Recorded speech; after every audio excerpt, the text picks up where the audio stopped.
Do you wonder if others are dealing with the same project management challenges as you? Not sure where to turn for guidance and leadership? Office hours are in session as we discuss project management and PMOs with global leaders, hearing their story and learning their secrets to success. Our goal is to empower you and help you elevate your PMO and project management career to new heights. Welcome back to Project Management Office Hours with your host, PMO Joe. Welcome, everyone, to Project Management Office Hours. We're the #1 live project management show in the United States. And today we're broadcasting to you from the Phoenix Business Radio X studios in Tempe, Arizona. I'm your host, PMO Joe, and for the next hour or so, we're going to be talking project management with our special guest. Hard to believe that it's February. I mean, 1 month is gone already for this year. Time is flying. And hopefully everybody's had an opportunity to watch our live stream events for the first shows that we've done on this year. And we are now, experienced a little bit on the live streams, feeling a little bit more comfortable. So we'll see how the rest of the shows go as well. I also want to say thank you to the PMI Phoenix chapter. They hosted me last Friday for their January breakfast kickoff meeting. And that was a lot of fun. We talked about the project management journey and how organizations and PMOs mature as they move through that journey. So that was a great show. So thank you for that. Also want to mention that coming up in February on the 22nd here in a few weeks, the PMO Leader Platform is going to be hosting a panel discussion on the Digital Transformations webinar. That's going to include Americo Pinto, Laura Bernard, and myself as the panelists. So that's going to be a fun time. First time ever that Americo, Laura, and I have actually shared the stage together. So I'm super excited to be with them, and that's going to be a lot of fun. Also want to thank our sponsors, of course, the PMO Squad and the PMO Leader. Without them, none of this is possible. Certainly go out and visit their websites to learn more about all they have to offer and how they can help you in your career growth and development. Reminder, we are live streaming for those who are out there and watching the show. If you have questions or want to interact with Louise or I, please feel free to ask the questions. Can't guarantee we'll get to all of them, but if you do ask, we certainly will try to get to them and make this be an interactive experience for everybody. So with that, I'm super excited today to have with us from Australia, Louise Gardner. Welcome, Louise. Thanks, Joe. If you can take a moment just to introduce yourself so everybody out there gets to know you a little bit better, that would be fantastic. Sure. And first of all, I want to say I'm super pumped to be here. I'm a long-time fan of the show, so thank you for having me on. I'm Louise Gardner. I'm the founder and managing director of Pledge Consulting. I set up the business in 2012, so almost 10 years ago now, really because I was super passionate about helping organizations to get value from the way they manage projects, and in particular, value from PMOs. I was client side for about 15 years before I started the business, had a range of senior management roles in large companies. So I'd seen a lot of consultant activity, good consultants and bad consultants, and I got to a point where I thought, I need to have a crack at this. I think there's a lot of value that can be had. Other thing to note about me, you might tell by the accent, I'm not originally Australian, although I am a very proud Australian now. I'm from Liverpool in the north of England, and I've been here almost 18 years, so the accent's obviously not going anywhere. So. Well, thank you so much for joining us, and certainly appreciate you taking time. I know it's your beginning of your Friday, end of our Thursday over here. For those watching, and you see me wearing a bit of a sweatshirt, it's our winter in Phoenix, which usually means instead of being hot, it's just warm. But today it was actually cold.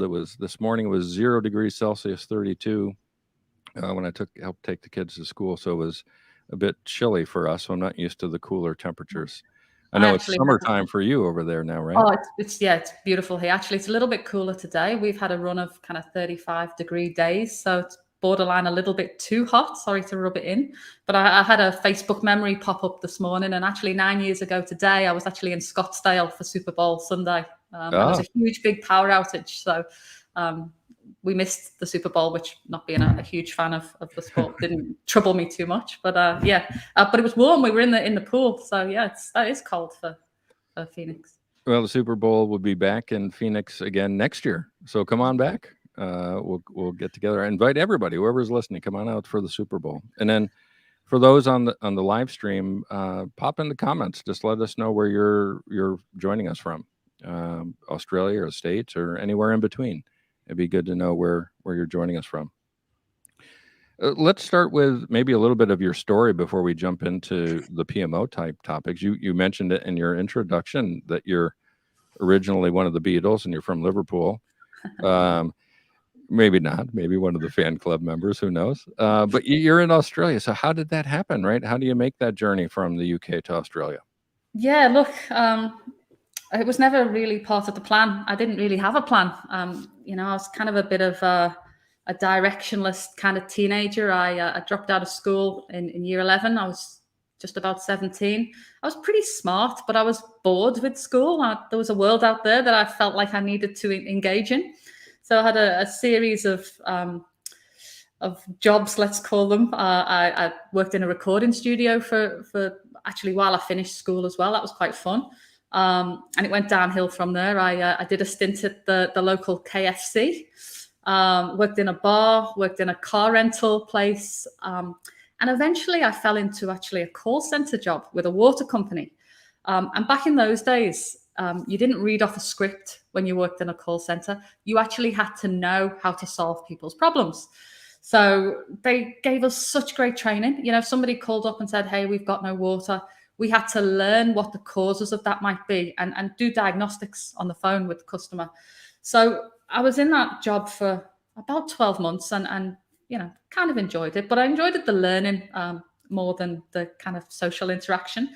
That got old quite quick. People ringing up angry every day. So I saw an internal job advertised for a project controller. Now, I had no clue what a project controller did. I had no clue really what a project was. But went for this interview. And I don't know if I was the only person that applied for the job. The competition must not have been fierce, but I got the job. And the really cool thing about that is that the guy that gave me the job, who went on to become quite a good friend, he taught me everything he knew. He was a civil engineer. He was probably in his 50s at that time. He was really a mentor, and he taught me everything he knew about project controls, PMO, and I began to get very passionate about the discipline of structure and governance around projects.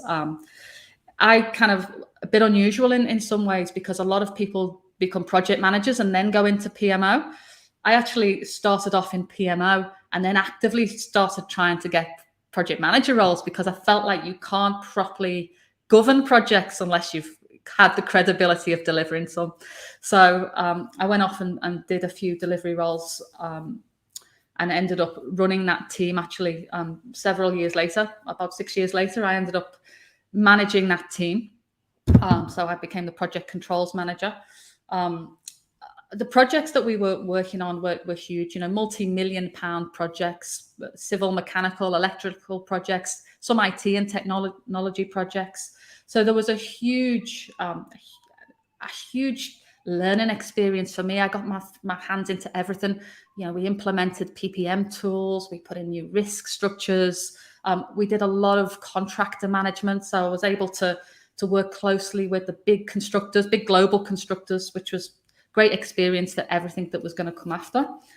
And then after a couple of years of being in that role, which really was kind of a dream job for me, I really felt like I'd found my niche. So the company, I should say as well, sponsored me to go back through uni. I realized very quickly when I found my place in the world, to advance any further, probably needed to go and finish my education. So the company supported me. I went to Liverpool University and then Liverpool John Moores University and finished a Bachelor of Business degree. The company let me do it part-time. They were so supportive, It was really, if I hadn't have come to Australia, I don't know if I would have ever been able to leave that company, because there was just, I never seemed to exhaust the opportunities. So that was all great professionally, but personally, I wasn't in such a great spot. So I'd renovated a house. So that had been like a 5-year project, and that had come to the end. I'd finished my degree. I'd finished a fairly long-term relationship, and I'd had some health problems. I actually had, I was only about 27 at this stage, but I had a thyroid crash. So, which went undiagnosed for a really long time because young people aren't supposed to get that kind of thing. So Yeah. felt really awful, like just, lethargic, bloated. So I was in a real personal funk, and it was a good moment to ask what's next. And what's next, for some reason, involved moving to the other side of the world. Australia had never really been on my bucket list. I'd never visited before I decided to move here. I'm not a big fan of the cold and the grey. So I knew wherever I was going had to be sunny and warm. So off I came I sold my house, packed up a 3-bedroom house into one suitcase, and off I came for adventures. And I've got to say, initially, it wasn't a career move. There wasn't a lot of PMOs here at that stage. There were some, and I'd come out of the water industry, and there wasn't a lot of water investment going on in Sydney at that point. Now that changed reasonably quickly, but it definitely wasn't a career move. It was a personal move, and with hindsight, it was the best career move I've ever made. But that wasn't really how it started off. Well, and I just want to mention that we're all in good hands. The Marvel Universe is looking over us right now. Tony Stark has joined us. So Iron Man, thank you for joining us. I appreciate that. Keep us all safe as the show continues forward. But that's one of the themes we have from the show, and all the different guests we've had is kind of that what's next moment, right? Everybody who you hit that crossroads at some point, whether it's your career, your personal life, like you mentioned, and it's what am I going to do? Am I going to stay on the road that I've been on, or am I going to venture off this and try a new path? And that takes courage, right? I mean, you went to a different country, you went to a different continent, you went to an unknown place. And I just think everybody needs to have that incentive sometimes, that if somebody else did it, I can do it too. And so I salute your courage, right, to be able to make that change many years ago. Yeah, thank you. Yeah, I actually think it would have taken more courage to stay. Probably didn't need to go as far as Australia. that was probably where I went out on a limb. But yeah, I was bored, and I had no ties really. So I recognized it as being a now or never moment. Yeah, and again, thanks to everybody who's been joining in, Australia and Pakistan, and we've got people coming in from all over. And Irony Man instead of Iron Man, I like that, Tony. That's nice. The other thing I was thinking about with you, and as you made your change and went through all of this, is that you had to learn a new industry, right? I mean, you like you said, you didn't start out in this space. How do people learn, right? I mean, again, PMO isn't easy.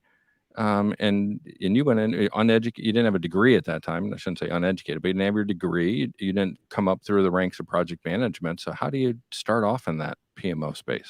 Such a great question, Hai, because I talk about this to people all the time when they're shifting between industry types. So for me, it was a lot of listening. I felt very exposed. Actually, every day I felt like I was going to be found out for about 2 years, because I'm sitting down with project managers who are, engineers, and I'm asking questions around baselines, and I'm asking questions about forecast cost to complete, and I'm learning this all the technical stuff around project controls, but without really understanding the engineering speak. So it was all about listening. I never claimed to know anything. I didn't. I listened, and I was a fairly bright kid, and I was super keen to succeed. So I asked lots of questions. In technical industries, we talk in acronyms, and that's not just different between engineering and IT. That's different from business to business. And you start off somewhere new, and you think, oh, I should know what that means.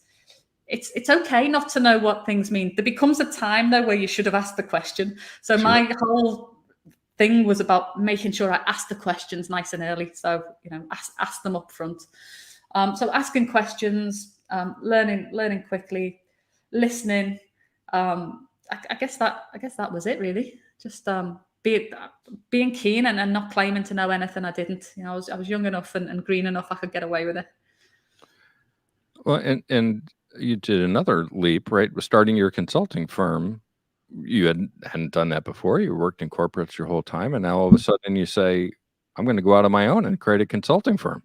What was that journey like? I'm sure that wasn't an easy road for you either. So, look, it wasn't quite as steep a climb as it may have been. I really did ease into it.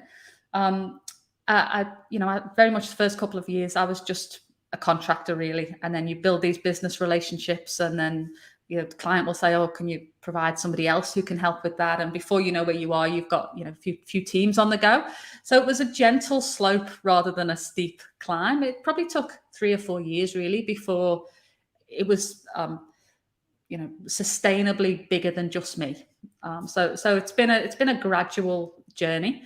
I never felt any pressure to build something big. I want to build something good, and that's that's the journey we're on. I'm not looking to build an empire here, but we are a growing business, and we're striving to get bigger. Yes, I'd be lying if I said I didn't want to build something bigger, but I want to build really a brand that's renowned for excellence in the PMO space. That's what's really important to me.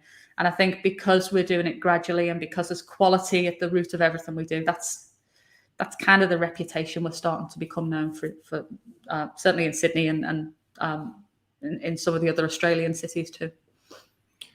And same for me, with similar journey for me with PMO Squad, right? It was, I'm done with the corporate world. I'm going to go run a project somewhere and be my own boss and never have to worry about companies again. And here we are, PMO Squad is doing well and growing and doing awesome. I've got a couple of character flaws as well that helped me along this journey. So I don't have a very long attention span. And what I was finding later on in my career is that you take a job and the job's fantastic. It's senior, you get the car, you get the toys. And after 12 months, I'm thinking, I've kind of done this now. So being able to dip in and out of clients really suits me down to the ground. And the other thing I really like is dysfunction. So to be able to go in and create order out of a bit of dysfunction and chaos, I find really satisfying. So those traits don't serve you that well in the corporate world, but they actually serve you really well in a consulting environment. And one thing I learned, well, a lot of things I learned when we started PMO Squad is, hey, you have to be a salesperson, you have to be an accounting person, you have to be a marketing person, right?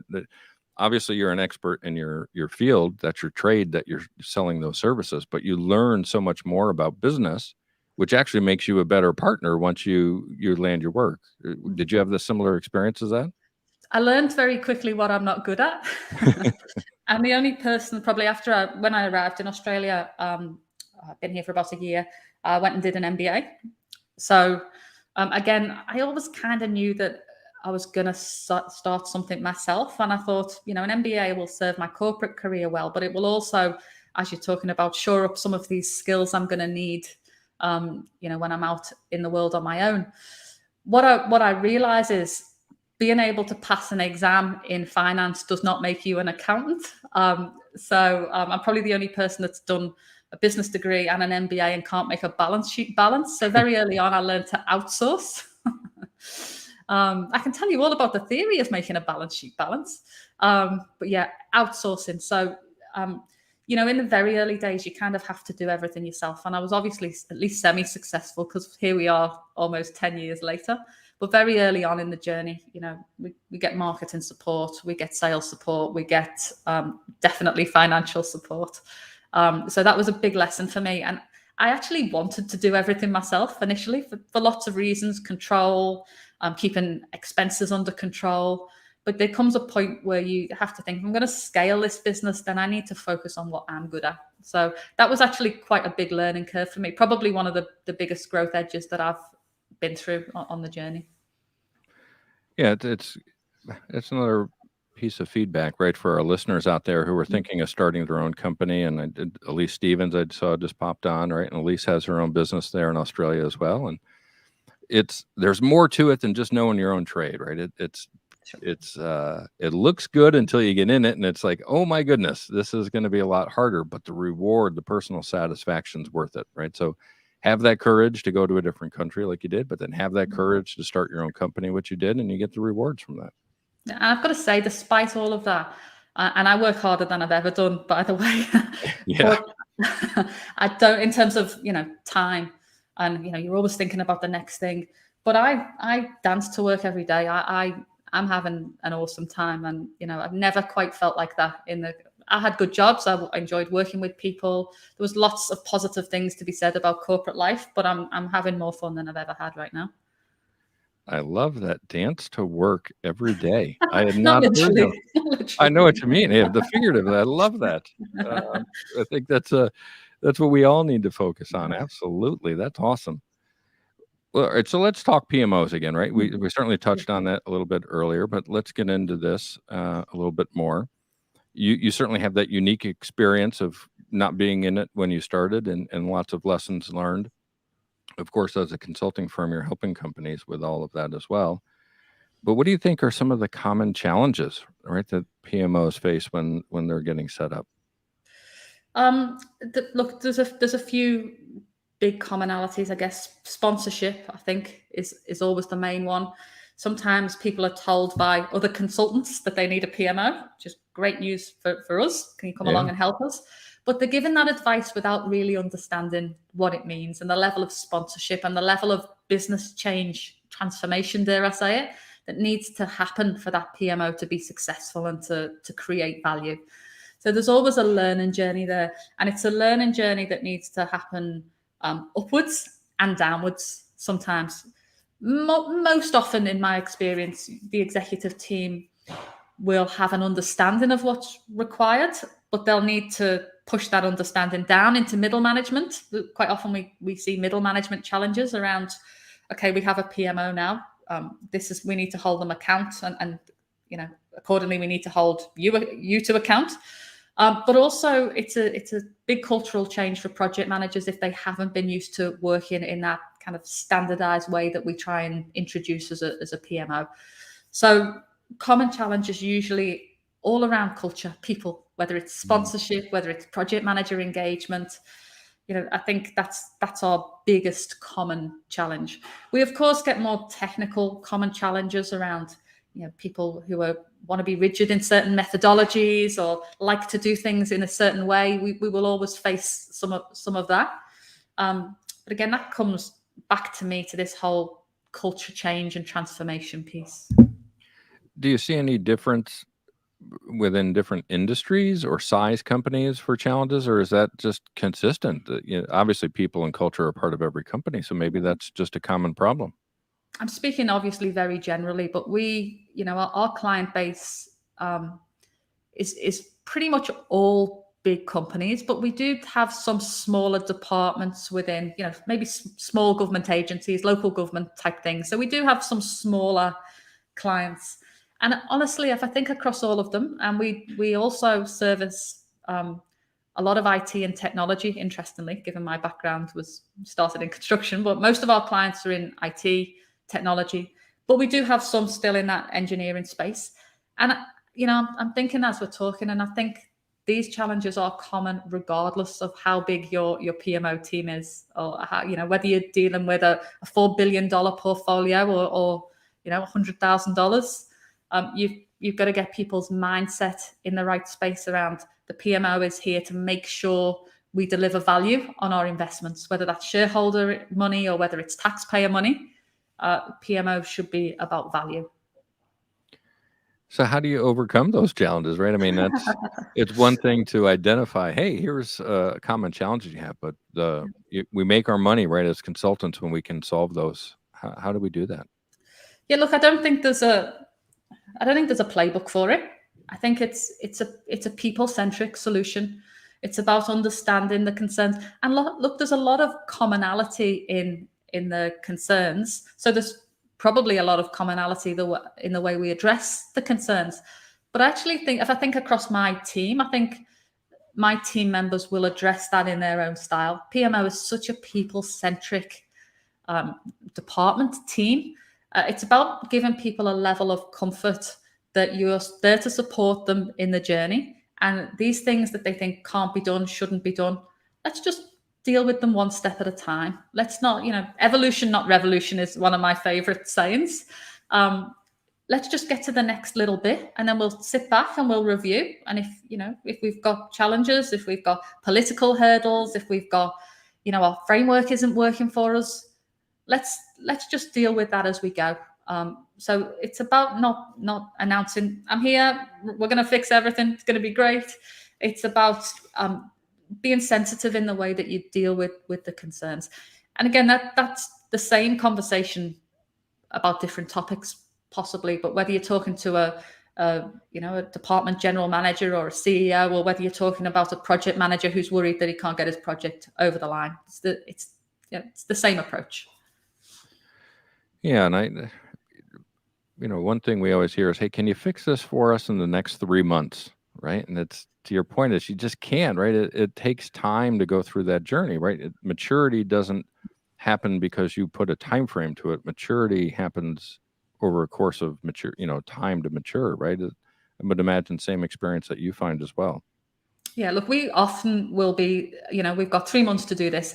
My favorite one, and we get a lot of this, is we've had an audit report and we need to fix it before the end of the year or the end of the financial year. Can you help? And of course, the answer is we can absolutely help you. Can we get you to where you need to be in 3 months? No. Can we get you to a place where you know what needs to be done and you can start to do it? Absolutely. And usually that's enough to respond to audits. They just need a plan. But people hate it when I say this. When I say people, clients usually, to set up a new PMO or to reboot a PMO that's not firing is a 12 to 18 month journey. And even then, I don't think I've ever seen a PMO that's finished. But you can start getting that value relatively quickly. It's not like nothing's going to happen for 12 or 18 months. But, once you decide as a business that you're going to go down the road of creating a project management office or an enterprise project management office, and you are going to invest in that structure and the transparency and the tools and the training to get to that level of maturity, what you're saying is you're going to change your business. So yeah, it's not something you can do in 10 minutes. Yeah, and executives don't like to hear that, right? So one of the challenges, I always like to talk in non-project speak to help them understand, right? And I said, listen, I've got a 14-year-old son, and I'm tired of driving him to school early 3 days a week so he can get there for his early sessions. So every time we get in the car, I say, hey, Zach, you want to drive today? The reality is he's not mature enough to drive that car. So it doesn't matter if the executive, right, me, wants him to. He's just not ready.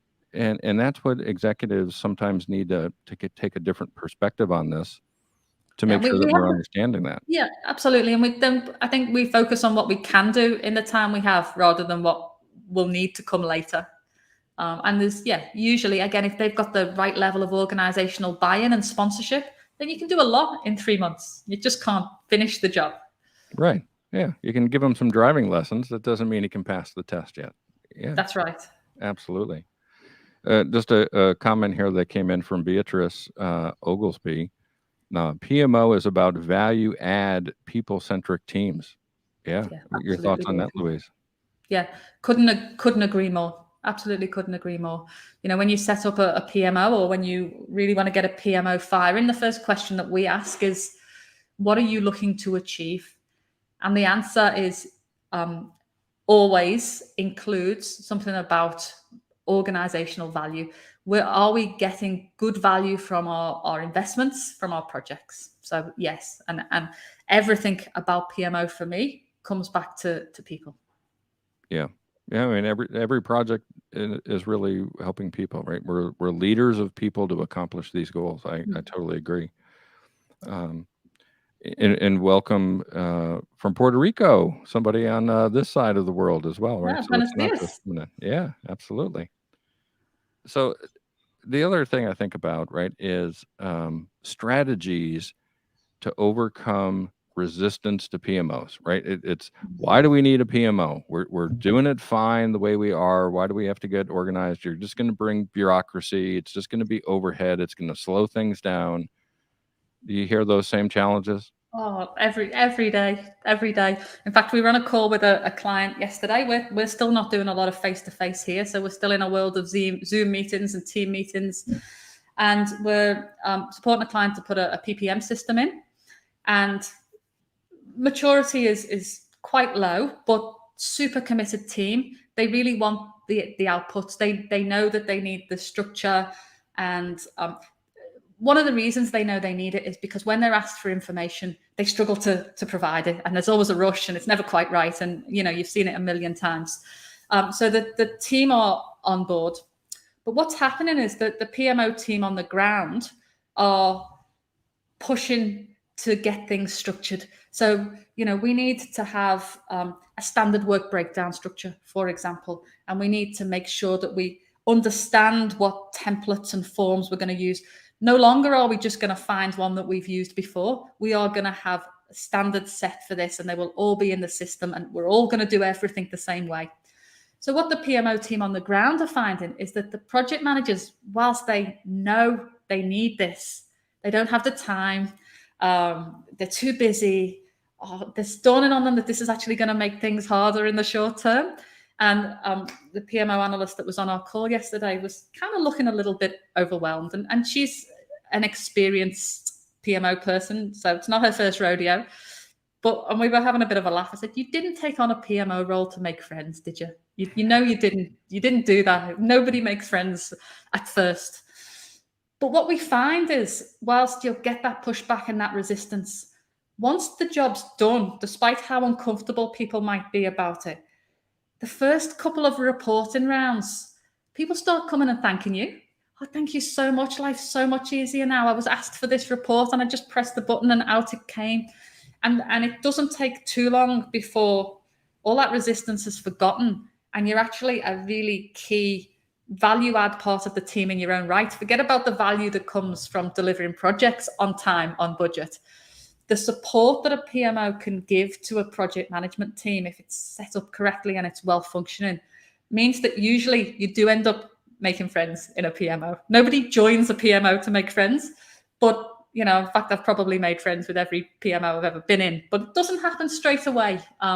There's a definite journey, so it's probably not for everybody to that end. But yeah, look, it's just about making sure people understand.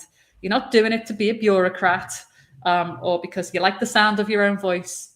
You're doing it because it's going to make things better. And then when it does make things better, you become a superstar. Yeah, I think back to one of the things that I love every year is being a judge in the PMO Global Awards. And through that competition where they help select the best PMO in the world, you have to present your journey. You have to, and you'll see some of the entrants have about a 2-year journey listed. And you're like, well, they just haven't gotten there yet, right? But then you get to the ones who make it to the final 4, the final 2 in that final round, right? They've been around for 10, 12, 14 years. And they talk about that now, right? Where executives come into their presentation and say how much value the PMO provides. Yeah. It doesn't happen quickly, but when you reach that point, you have strong advocates throughout the organization of the value that you provide.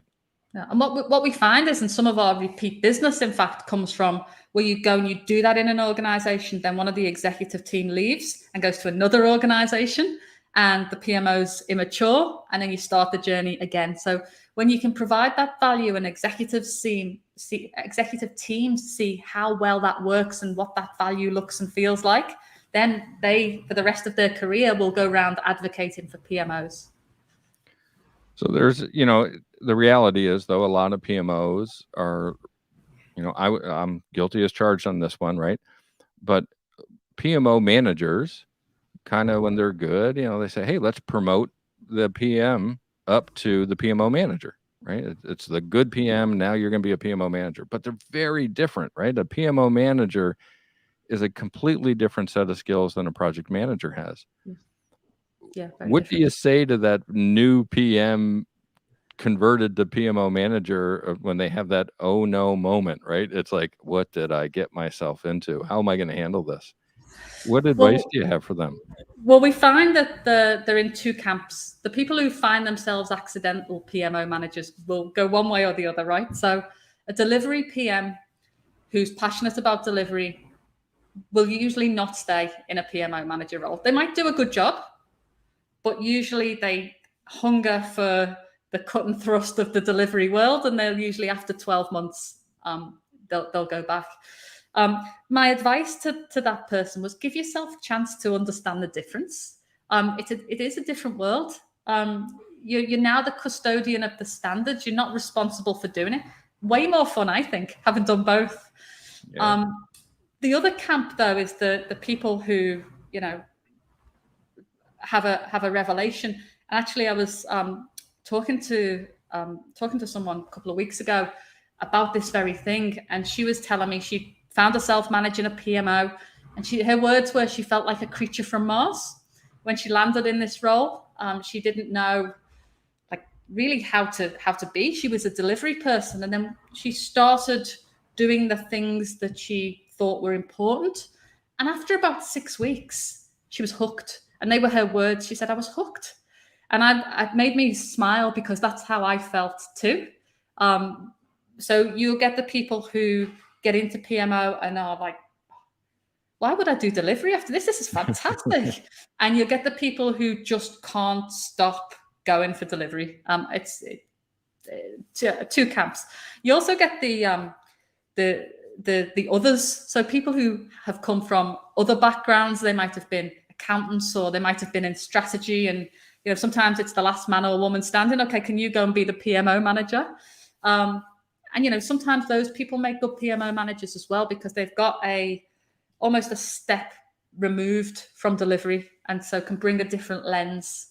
Again, I always feel like to be credible as a PMO manager, and this might be a personal feeling, you need to have done some delivery.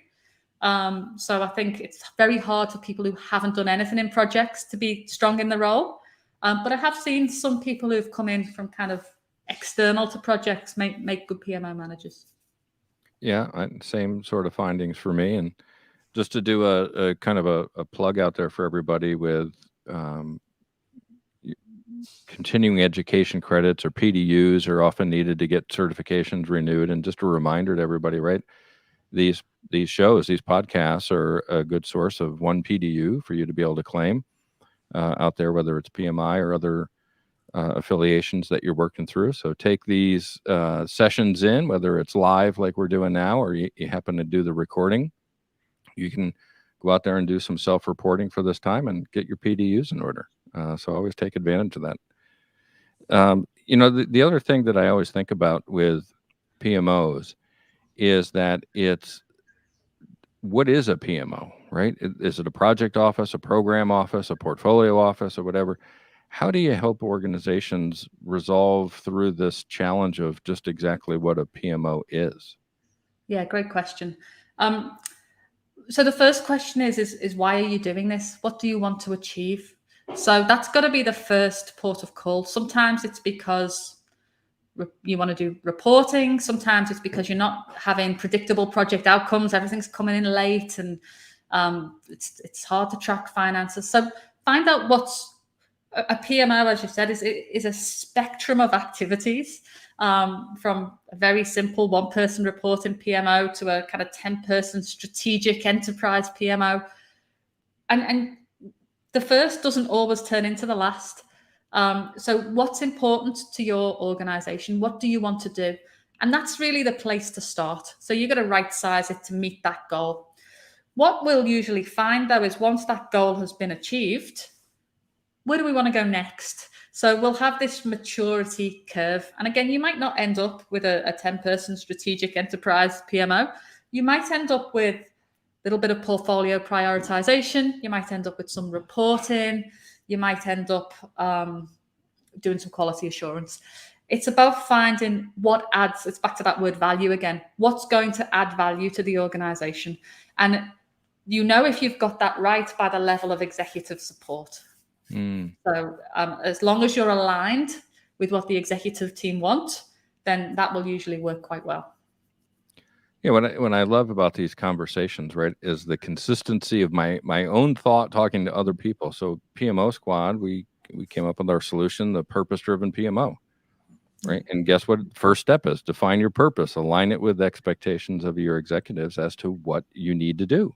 Yeah. Right. And once you know your purpose, then go measure it. Are we achieving it or not? And then what do you do after that? Optimize to make sure you're staying fresh and your purpose evolves and changes over time. So we've never talked about that before. And you talked about essentially the same steps, half the world away, about this, because those are the bread and butter that we as PMO leaders need to be able to do to have long-term success and ultimately provide value, like you said. Mm-hmm. So tell me a little bit more about Pledge Consulting, right? What is it that, is there a specialty that you guys have? Is there functions that you do better than others? I mean, just to give a broader understanding of what Pledge offers. Sure, thanks. So we've got three main service areas. Advisory. So it's fair to say that 95% of our work is PMO specific. So we do a little bit of project delivery if we're asked, but we're all about the PMO really. So we do advisory. So that usually entails supporting organizations with PMO setup, health checks. We do things like PPM implementations, very much concentrating around supporting organizations to get value from PMOs. So all of the things that would sit under that. We do a bit of delivery, which is mostly nowadays PMO as a service.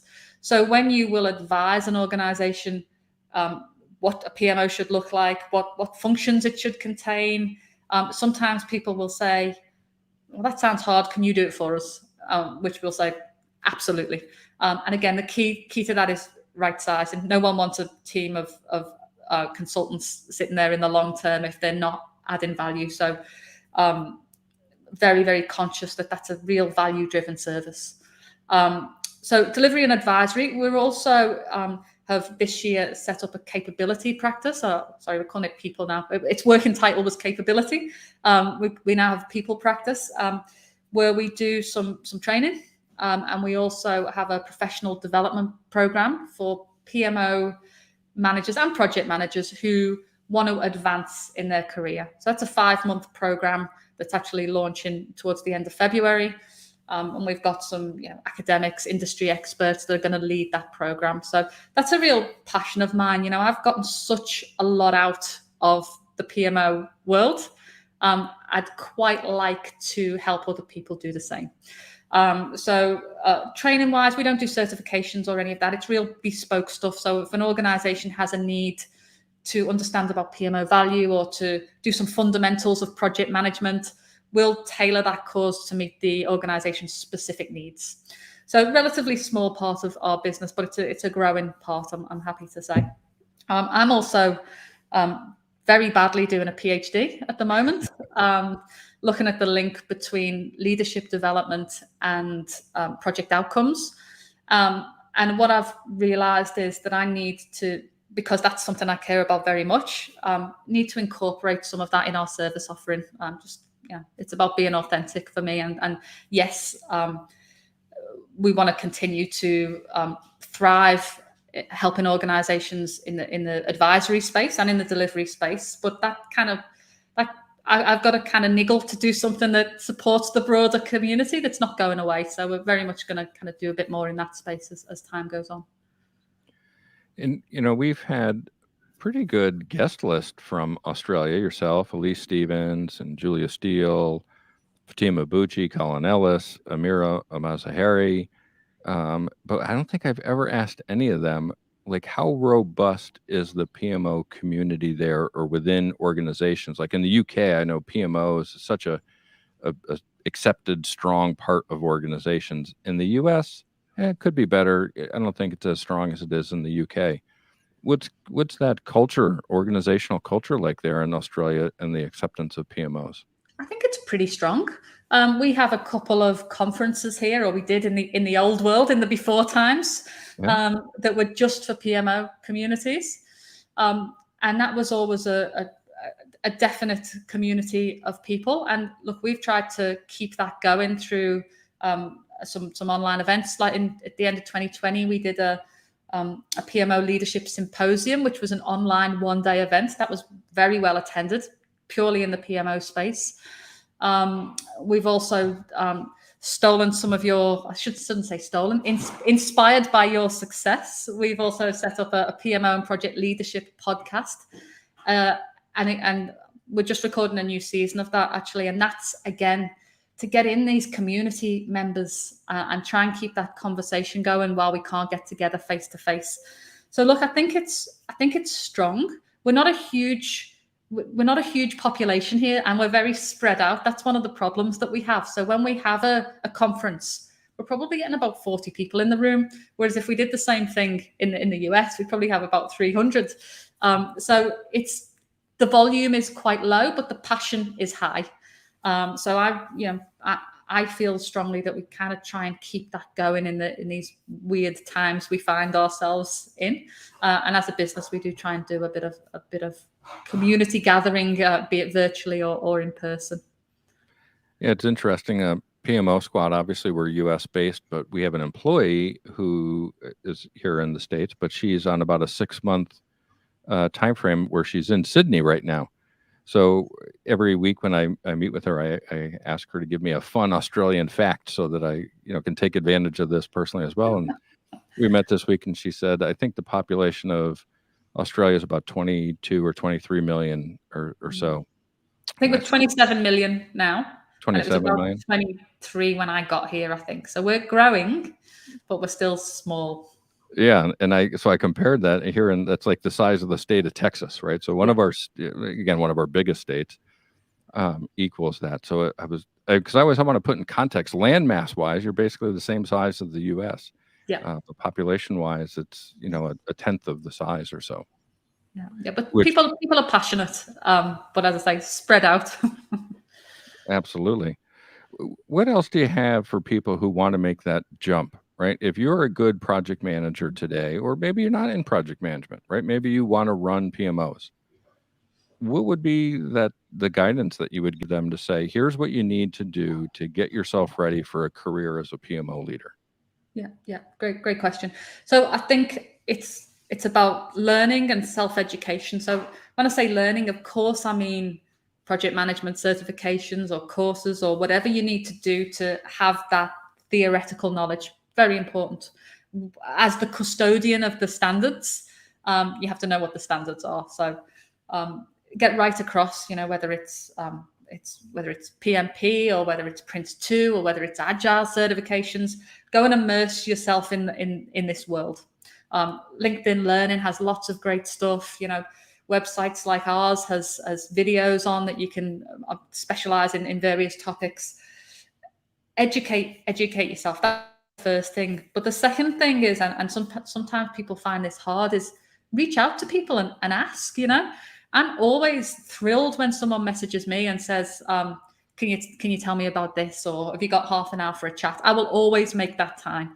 And most people who are passionate about PMO will say yes to.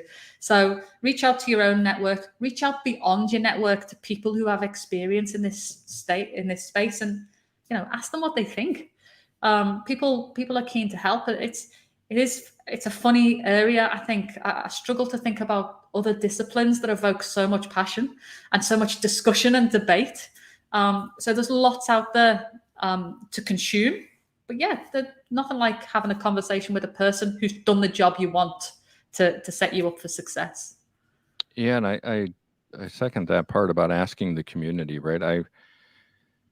We have such a strong knit community of PMOs out there, whether it's the PMO leader global community that's out there, certainly PMO Global Alliance, House of PMO, the PMO Impact Group. There's so many different organizations, but if you reach out to any of them, I don't think anyone's ever told me no, right? If I ask a question, if I ask someone to be on a show, if I ask them to be on a webinar, if I ask anything, it's always about, we all want to improve, right? Project management kind of has this, bad connotation sometimes within organizations. So we all want to help one another get better. Do you find the same thing? Absolutely. Yeah, absolutely.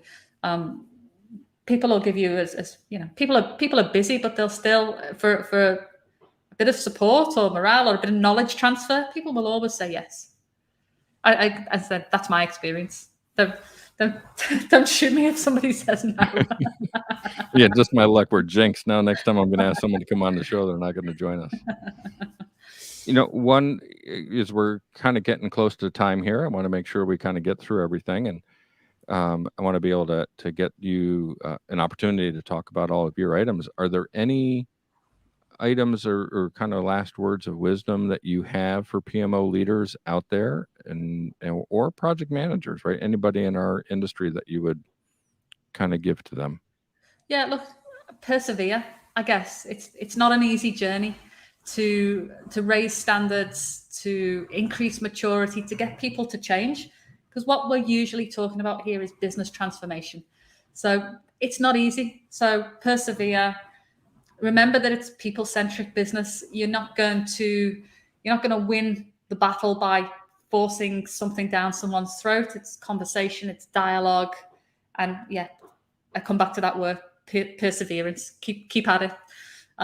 Be it project manager or project sponsor or PMO leader, we just need to keep trying to aspire to the standards that we know we need to reach. Yeah, I would agree. I have your LinkedIn here up on screen, but is that the best way to connect with you? If after the show folks want to connect with you, how can they do that? Absolutely. I'm on LinkedIn quite a lot. I think we've got the company Twitter is @PledgeConsult. My personal Twitter is @LouiseWillTweet. Feel free to reach out in any way that works for you. Awesome. Thank you so much. Just checking the last set of comments that came in here, and people-centric. Nice. I love that. Great session. Thank you, Elise and Tony and all the others who participated with their comments throughout this. I tried to sprinkle them into the questions as you were going along, so I really appreciate everyone's feedback. And of course, thank you, Louise, for joining us. I really appreciate that. Hopefully that you're off to a good start on your Friday. It's a good way, hopefully, to get the day going. Yeah, perfect. And thank you so much for having me on. I've been looking forward to this for ages. So yeah, thanks. Absolutely. I appreciate it. And thank you to our listeners, right? From whether it's the podcast, whether you're on LinkedIn Live, whatever your format is, we thank you for joining us every other week when we get together. Or I guess that's called a fortnight in Australia, right? We non-US English term. I learned that one. So thank you, everybody, for doing that. Be sure to visit our website. You can go out to projectmanagementofficehours.com, or you can go out to the PMO Squad website and click on podcast there to be able to catch all of our episodes. We've had fantastic guests over the years, so we're super thrilled with that. And we have an amazing lineup of guests coming up. We're booked all the way through June already. So look forward to hearing Candace Porter, Bruno Morganti, Ben Peters, Tim Creasy, Louise Worsley, Ricardo Martin, Sanjeev Augustine, Melissa McDonald. I mean, so many more coming on, covering all different topics from PMOs to project management to change management, training, you name it. They're all going to be with us. So I'm super excited for that. And a reminder, of course, that we do record these shows. We are live. And you can tell we're live because we responded to your feedback and questions on LinkedIn. But we do record these, right? So we're also able to catch it if you weren't able to make this. We appreciate that. So subscribe to Project Management Office Hours on Apple Podcast or iHeartRadio, Spotify, Spreaker, whatever your platform of choice is. That's it for now. Office hours are closed. Until next time, I'm PMO Joe, and you've been listening to Project Management Office Hours. Thanks for listening to another episode of Project Management Office Hours with PMO Joe. You're not alone in your project management journey. We're here to help you achieve your goals. Subscribe to Project Management Office Hours on your favorite podcast platform to catch all of our episodes and hear industry leaders share their story and secrets to success.